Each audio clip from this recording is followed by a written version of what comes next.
Welcome, folks. Happy Monday. Today's August the 25th, 2025. This is Hurricane Hub Live. I'm Chief Meteorologist Tim Pandajis. Thanks for tuning on in. We've got a lot to cover. Well, not a ton to cover today. Things are mostly quiet in the Atlantic Basin. Well, we've got a few things to talk about tonight on HHL. First is Fernand. It's drifting into the North Atlantic. That became our sixth named storm of the 2025 Atlantic season on Saturday. And it's going to be another one that does not impact land, which is good news. But really, it's a nothing burger. It's in the North Atlantic, well north and east of Bermuda. Now, aside from Fernand, we've got nothing else going on. The Atlantic has gone dormant pretty much for now. Of course, we're about 2.5 weeks out from the peak of the season, so things will most likely start to turn more active as we get into the middle of September. But at least for now, at least the next 7 to 10 days look quite quiet. We had several areas we were watching out there, right? We had Invest 90L that became Fernand, and then behind it was another tropical wave that was quite robust. Invest 99L that had model support, and it was looking like it was going to develop possibly into Gabrielle, but it has succumbed to shear and dry air, but it is still there, some of it. I'll show you it on satellite imagery here in just a little bit. But in terms of the season in regard to climatology, well, here's where we are. Typically see a notable increase in activity as we get into the middle of August, which we kind of have. We had Aaron, Category 5 storm. Obviously, we talked about it for a long time, the last 10 days or so. That is now long gone. And as we get into September, of course, we see the uptick towards the peak of the season, which is around September the 10th. Most of the month of September remains quite active, even the first half of October, too, before things start to wind down as we get into the least active part of the season, which is around November. All right, so far, 2025 has seen many lackluster storms, the exception, of course, being Aaron, which was a spectacle. Thankfully, it did not impact land directly.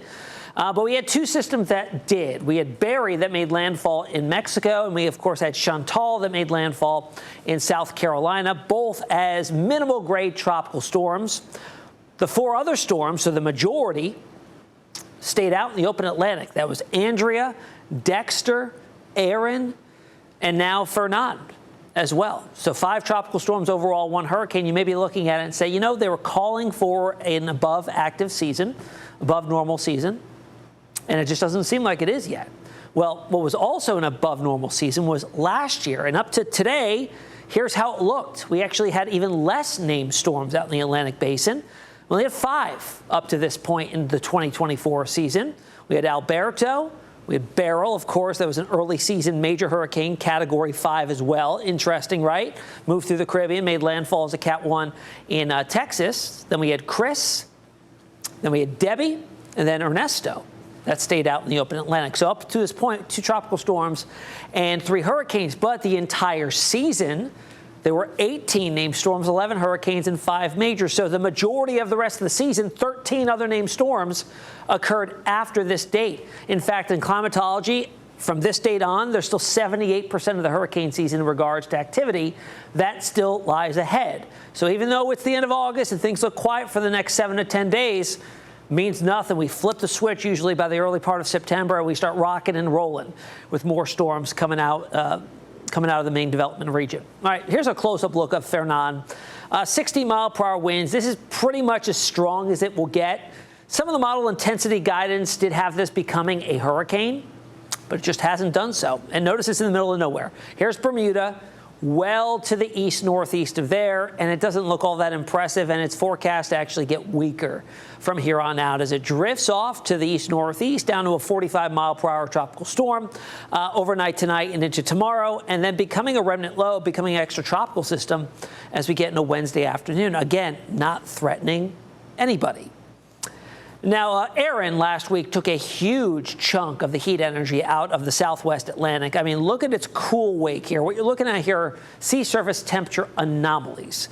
What's in the yellows, oranges, and reds are water temperatures that are above the normal for this date. Now, as Aaron was churning, it became a Category 5 right around through here. And then remember, it slowed down as it was beginning to round the southwestern periphery of the subtropical ridge that was dominating the Atlantic here and was steering Aaron. It slowed down. It mixed up the ocean violently, called upwelling, and it extracted a lot of that heat from the ocean here. And you can certainly see it was using that to power its wave generation, its wind generation as it lifted to the north. And then look at that cool scar all the way off into the North Atlantic there. Now, I saw an interesting post about this, how this was kind of going to help to focus the rest of the hurricane season farther to the south, depleting the energy to the north here and focusing it more down in the main development region of the tropical Atlantic here. So we'll see if that does play out, and that does have a role in how we see things play out forward. But it's just very interesting to see that very obvious cool wake on the sea surface temperature anomalies here. All right, here's what's left. It's not even tagged as Invest 99L anymore, but this is that same tropical wave that once was. It has now traversed the entire main development region and has ended up in the far eastern Caribbean. And you can see it's still a disorganized area of thunderstorm activity. And in the last couple of frames here, you kind of see a little bit of an impulse in that in the convection there. So could this be something that down the line, as it works farther west and into the western Caribbean, that it could flare up? Certainly, it's still a seedling. It's just in an environment right now that's not overly fertile for it to develop into something more than what it is now, but certainly something to keep an eye on. It was definitely sticking around longer than what the models were showing here. So it has good bones, I guess you could say. And as it tracks to the west, we'll have to see if anything comes of it. Elsewhere in the main development region, just some pulses of convection that have come through and have really fallen apart because we've now transitioned into an unfavorable phase of the Madden-Julian oscillation. We've talked about this before. It's large-scale lifting or large-scale sinking. Right now, we're going through a sinking motion, which is not suitable for tropical development, really. You need wide-scale, large-scale rising motion, and we just don't really have that right now. It's moved over into the Pacific, which is lighting on up with some more activity, but there are still plenty of robust African easterly waves that will be hitting the coast and trying to fertilize the environmental conditions here and take advantage of them and develop. Probably not doing so in the next week. Nothing has been outlooked by the National Hurricane Center for development in the next 7 days. Past that, I think past Labor Day, we'll start to see things get a little more active again in the Atlantic Basin. And looking farther out, Climate Prediction Center does put out these 2-week outlooks. So this takes us into the first couple of days of September, right after Labor Day. Does still highlight this area here from the Cabo Verde Islands, points west, low development odds, 20% chance there. Then jumping on out the following week, September 3rd through 9th, and looks to be like we could be entering another favorable phase. We've got a broad area here of low chances of development, but we've also got something here in the far southern Gulf and far western Caribbean. This is likely the possibility here of a generation of a Central American gyre. And basically what that is, it's just a large area of low pressure here that sometimes can spit off a piece of energy that then enters into the western Caribbean or southern Gulf and then takes advantage of the conditions there and develops further. We've seen this before, and this could be something that comes out of that getting into the first week of September. So we'll keep an eye on the southern Gulf and western Caribbean. All right, coming up after a quick break, this is a big week for hurricane landfall anniversaries. Of course, we've got Katrina, we've got Ida, we've got the 1933 Potomac Chesapeake hurricane, we've got Harvey, we've got Laura, so we'll talk through a couple of those. We're going to spread them out this week. We've got a few that we'll look at a little bit better into when we get back after a quick break.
Welcome back to Hurricane Hub Live. The 2017 Atlantic hurricane season was prolific. We had Irma, we had Jose, we had Maria, but it all started with Hurricane Harvey. At the end of August, we saw this move through the Caribbean, make landfall in the Yucatan, and then come back out into the Gulf. And it rapidly intensified from there, making landfall in southeast Texas, slowing down, eventually stalling out, and creating one of the most catastrophic flooding events in southeast Texas in modern history, pretty much. We saw just absolutely unbelievable footage from the area, in particular, the Houston-Galveston area. And we have a look back from our sister station, KHOU, on the footage from that day and the anniversary since. Just wild.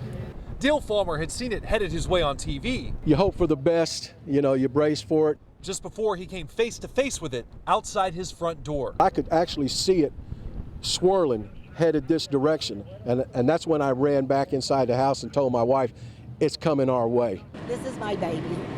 Yeah, we have one more, but this is the one I was going to keep out of all the 5. You know, I said I'd never have cats again, but. You got her back? Yes, this is our little boy. In fact, he's a miracle baby. My son was driving down the road one night, really, really dark, and this little baby crawled into the road, and he stopped, picked him up, brought him home, and he was the same age as the baby kitties that we just had birth, and so she accepted him and fed him, so we're keeping him because he's a miracle baby. How long have you been waiting for help, and where were you waiting? Well, we were at a neighbor's house. I mean, we haven't been waiting long. We heard the boat and just flagged it down. Okay. So, and who all was in the house with you? and my wife here, and just our neighbor and his wife. So it looks like, is that a cat right there? In Jackson, yeah, a 16-pound cat. Well, you're literally doing the heavy lifting today. Glad you guys are okay. Hey there. You just must be so relieved. Yeah, well, I'll be relieved if I can get on the other side of the creek. Our daughter is there waiting on us, so we're going to try to catch the airboat and get over there. And is she okay too? Yeah, they're from Magnolia. They came to get us. Oh, so just to again take you up there? Yes, sir. Are they getting any flooding up that way? No, I don't think so. She said they were fine, so. Well, I know you're anxious to go. Just one more question. How did you feel when you saw that boat coming through? That I probably weren't expecting it. Elation. So yeah, very happy. Well, I'm really sorry about your home, but I'm glad you guys are okay. I'm glad everybody got out okay, and we'll let you get on your way and be reunited with your family. But thank you for your time, sir. Thank you. Thank you. Please don't drive back there. You know, turn around if you can, because it just. I was talking to somebody earlier, and he said it only gets deeper the further you get back there. So exactly. So don't. Sure. I don't want anybody. That's why I'm standing right here. I'm gonna turn around, hit out. Is there anybody back there that needs help, that's trying to get out, that can't, that you know of? I asked him if he saw anybody's asking for, because we haven't slept last night here at the house. So we left yesterday. Most of everybody in my street left because they saw the water been rising, except one neighbor. I saw him. He's just sitting there. They listened to that voluntary evacuation. Exactly. Okay. We rescued one gentleman. We were just talking a second ago. He's asking that we don't put him on camera. We're going to respect that. He's been through just something we can't really imagine over the last 2-3 days, as so many people here have been, just waiting to be rescued. He was in the top floor of his house, second story. There's easily several feet of water inside his home and inside many other homes here.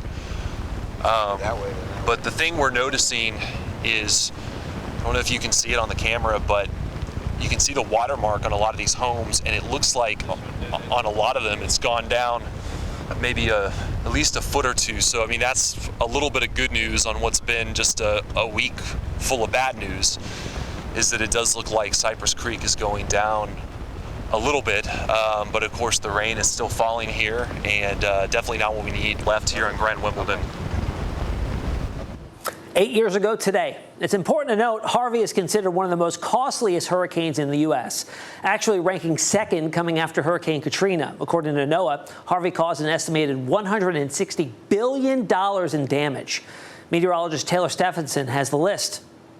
Here's a list of the top 5 costliest hurricanes in U.S. history. Number 5 is Hurricane Sandy. Sandy made landfall near Atlantic City, New Jersey on October 29, 2012, and caused around $89 billion in damage. The 4th costliest hurricane is Hurricane Maria.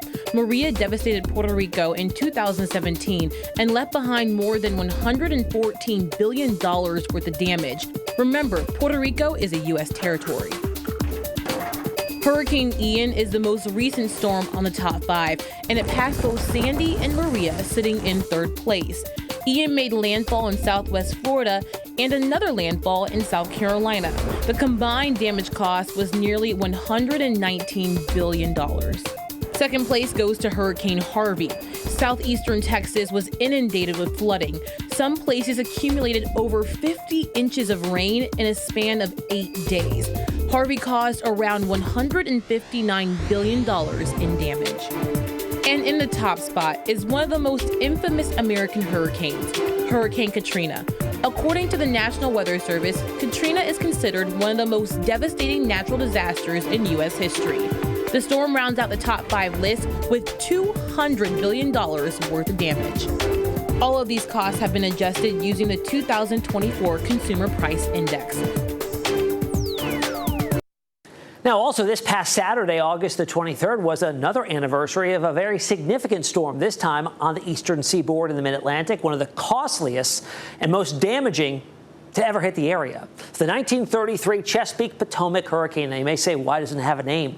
Didn't start naming storms until the 1950s. So this has just been known as the Chesapeake Potomac hurricane here. Look at the track it took, a very unusual track over northeastern North Carolina, across Hampton Roads, and then just funneled water up the Chesapeake Bay, causing massive flooding up and down coastal communities there.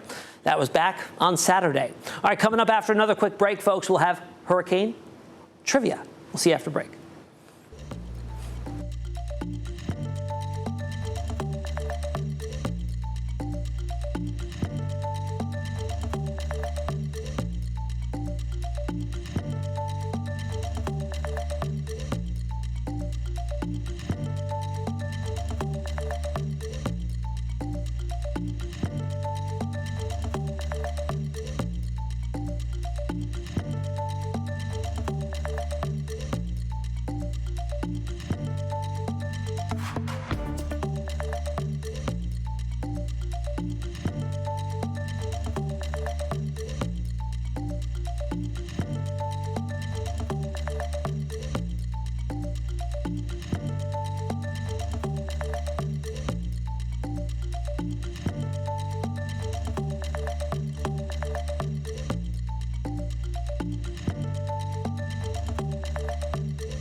All right, it's time now for some tropical trivia, folks. So what day holds the record for the most hurricane landfalls in the United States? Looking for a specific date.